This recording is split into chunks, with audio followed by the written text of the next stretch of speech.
Nación Podcast presenta Al otro lado del micrófono, tu ración de metapodcasting diaria.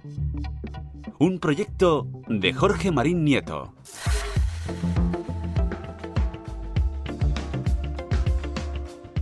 Hola, mi nombre es Jorge Marín y esto es Al otro lado del micrófono. En el episodio de hoy, martes, os traigo una web de la que tuve constancia gracias a mi compañero en Por qué Podcast, Enrique García, @13bicis, y que os trae una manera muy curiosa y sobre todo muy vistosa de conocer qué otros podcasts escuchan los oyentes de vuestros programas, de vuestros podcasts. Se trata de un servicio que ofrece Rephonic y en primer lugar vamos a explicar lo que es Rephonic para que lo conozcáis. Es una web que hace la labor de base de datos de podcast y que cuenta con casi 2 millones de podcasts entre sus listas. ¿Para qué sirve Rephonic? Bueno, pues tiene una serie de opciones de pago, aunque la que os voy a comentar es totalmente gratuita, pero está enfocado a encontrar podcasts, catalogarlos y exportarlos de manera profesional. Lo de profesional lo digo más que nada por sus elevados precios, ya que la opción más barata es $99 al mes y la más cara son $299 al mes.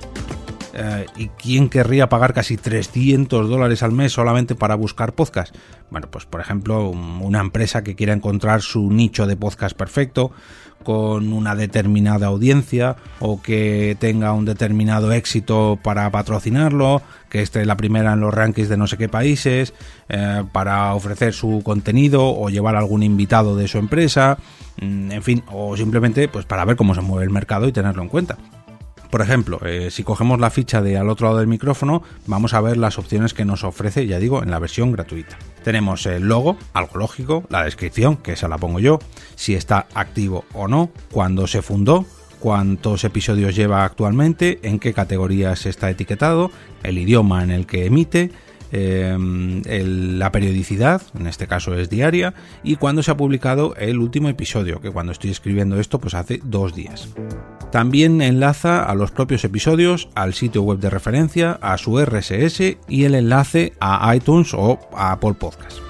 También ofrece distintos datos sobre su audiencia, pero esto ya es casi todo pagando. Ofrece unos datos aproximados de alcance, ya digo, esto aquí no lo puedo ver porque es la versión de pago, el nivel de engagement, también de pago, el sesgo de género de respecto a su audiencia, también de pago, y lo único que ofrecen en esta categoría gratuitamente es la ubicación principal de su audiencia, que en este caso pues es España, lógicamente. La presencia, si pagamos estas opciones, nos ofrecen las cuentas de redes sociales y otros lugares donde aparezca este podcast o sus webs, si está presente en determinadas redes sociales, ya digo.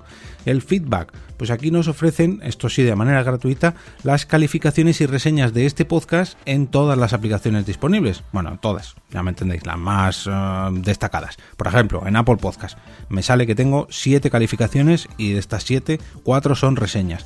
Yo tenía controlado 6, no sé en qué país estará esa séptima, pero bueno, también te dice la media de estrellas, tanto en iTunes como en Podchaser, y aquí en Podchaser veo que tengo 5 calificaciones y 2 reseñas. También tengo otra reseña en Podcast Addict y también ofrece la posibilidad de ver las que tengas en Castbox, pero en mi caso no tengo ninguna, pero bueno, para que lo tengáis en cuenta.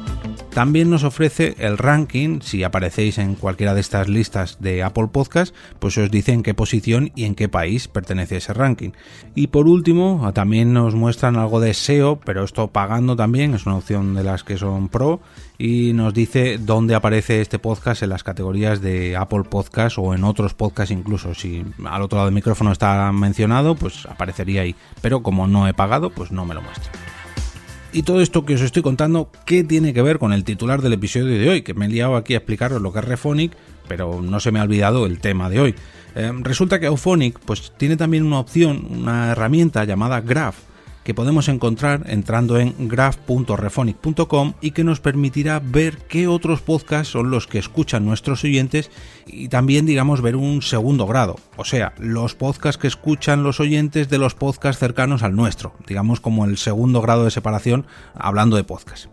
Todo esto lo hace con una representación tridimensional que a algunos os recordará al famoso videojuego Cyberpunk, a otros a lo mejor os recuerda un poquito a Minority Report si sois más mayores, y sobre todo los más veteranos os recordará a la película El cortador de césped. La verdad que está muy chulo y para presumir queda súper bien porque es un poco espectacular. Aunque, si me permitís el spoiler, pierde un poco la gracia cuando sabemos cómo funciona, ya que es algo muy simple. De hecho, lo desvelan en la propia portada de esta web, de graph.rephonic.com. ¿Cómo lo consiguen? Pues fijándose en los podcasts relacionados que aparecen en la propia página de Apple Podcast de nuestro programa. Y si bajáis un poquito, pues ahí aparecen los podcasts relacionados y simplemente lo que hacen es ponerle una capa muy moderna, muy tridimensional y pues lo pintan en su web. Es tan simple como esto. Pero bueno, oye, que se agradece que existan herramientas como esta, ya que bueno, pues nos da un poquito de vidilla, nos da un poquillo de juego para conocer que otros podcasts son los cercanos a los nuestros y de paso pues hacer un par de capturas y presumir. Para que no tengáis excusa y lo probéis ahora mismo, os voy a dejar un enlace en las notas del episodio y pondré una captura de mi mapa de oyentes, por así decirlo, a través del grupo de Telegram y de mi Twitter personal. Si os gusta Al otro lado del micrófono y queréis verlo crecer un poquito más todavía y que llegue a relacionarse con otros podcasts en este mapa de oyentes, podéis ayudarme dejando una reseña en Apple Podcasts, un me gusta en la plataforma de podcast que lo estéis escuchando, ya sea iVoox, Podimo, etcétera, etcétera, etcétera, o simplemente compartiéndolo por cualquiera de vuestras redes sociales. Yo estaré enormemente agradecido tanto si lo hacéis por esta vía digital, compartiéndolo por las redes sociales, o incluso de manera tradicional, ya que personalmente, siempre lo digo, el boca a boca es la mejor forma de compartir un podcast que os guste. Y yo os invito a hacerlo, esto no cuesta nada, pero no con Al otro lado del micrófono, no, con cualquiera de los podcasts que os guste. Hagamos que esto crezca. Y ahora me despido y como cada día regreso a ese sitio donde estáis vosotros ahora mismo, al otro lado del micrófono.